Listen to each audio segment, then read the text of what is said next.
All right, today we are diving deep into a single document that has the potential to fundamentally reshape how the U.S. government works. It's called Executive Order 14215, and it all boils down to one huge question. Who is really in charge here? You see these acronyms all the time in the news, the FEC, the Fed, the EPA, this whole alphabet soup of agencies making decisions that really do affect our everyday lives.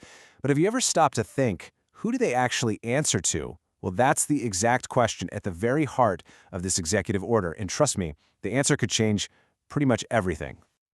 Okay, so here's our game plan for breaking this all down. First, we're going to dig into the question of control that even prompted this order.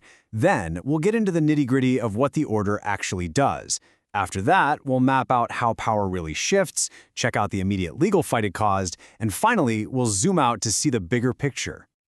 All right, first up, a question of control. This is all about getting to the fundamental why behind Executive Order 14215. And right out of the gate, this order does not pull any punches. Just look at this quote. It's taken directly from Section 1. By using the phrase so-called independent regulatory agencies, it's making a really bold statement. It's basically saying, hey, these agencies you think are independent, they're not, and it's time to fix that. The logic behind this is actually pretty straightforward. You, the people, elect a president. So the argument goes that president should be in charge of everyone who works in the executive branch. It's all about accountability, right?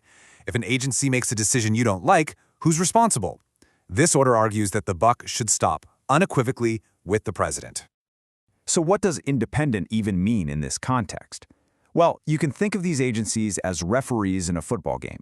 Congress writes the rulebook, but the ref is supposed to call the plays on the field without being swayed by either team's coach. In this analogy, the political parties are the coaches, and the independent agency is the ref, trying to make impartial calls. And make no mistake, this isn't some abstract political debate. It has very real-world consequences. We're talking about major players like the Federal Election Commission, the FEC, which is supposed to make sure our elections are fair, and the Federal Reserve, which plays a huge role in keeping our banking system from going off the rails. These are seriously powerful institutions, and this order wants to bring them directly into the president's orbit. So let's move on and see how this all works. Section 2, the order's mandates. This is the what, the actual mechanics of what this order sets in motion. So how does this order actually seize the reins? It's a four-part strategy. First, any big new rule an agency comes up with has to get a stamp of approval from the White House's own regulatory office, OIRA. Second, the White House Budget Office, OMB, gets control of the money, making sure agencies are only spending on what the president wants. Third, a brand new White House liaison gets planted inside each agency, basically acting as the president's direct line. And finally, and this one's the real kicker, the president and the attorney general now get the absolute final say on what any law actually means. So what does all of that look like in practice? Well, that brings us to our third section, how power shifts.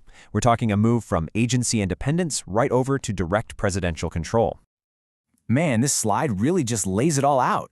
Look at these two columns. On the left, you've got the old way of doing things, where agencies had their own legal teams and their own understanding of the laws. Now look at the right. That is the new reality under this order. There is only one interpretation of the law that matters, the one coming from the White House. If you're a government lawyer and you happen to disagree, tough. Your opinion no longer counts. And the oversight doesn't stop there. Oh no. Agencies now have to constantly check in with White House counsels. Their big long-term strategic plans? Got to get White House approval first. How well are their bosses doing their jobs? Well, the White House will be setting their performance standards. It is a whole new ballgame.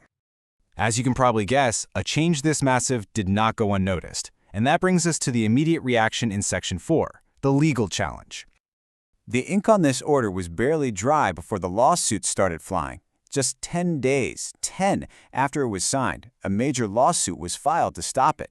But then, almost as quickly as it began, the legal fight was over. By early June, the court had already thrown the case out.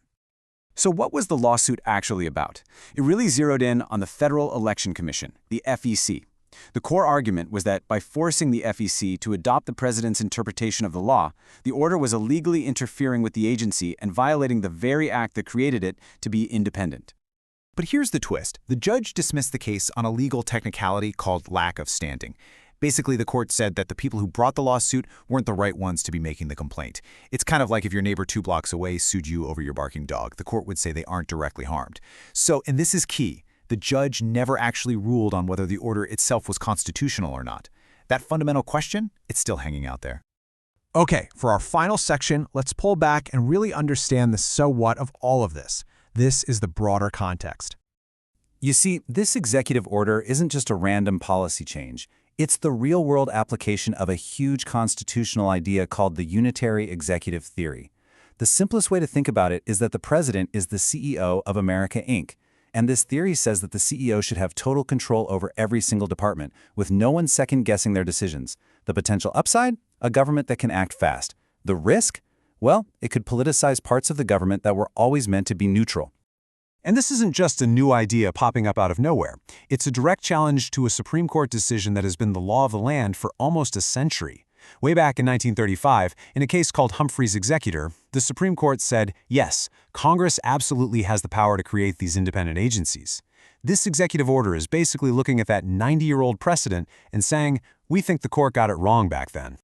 And that leads us right to the heart of the matter. What's the right balance here? Is it more important to have a government that's directly accountable to the one person we all elect, the president? Or is it better to have a system with checks and balances, where some institutions are shielded from the political winds of the moment? There's no easy answer, but this executive order forces every single one of us to think about that question.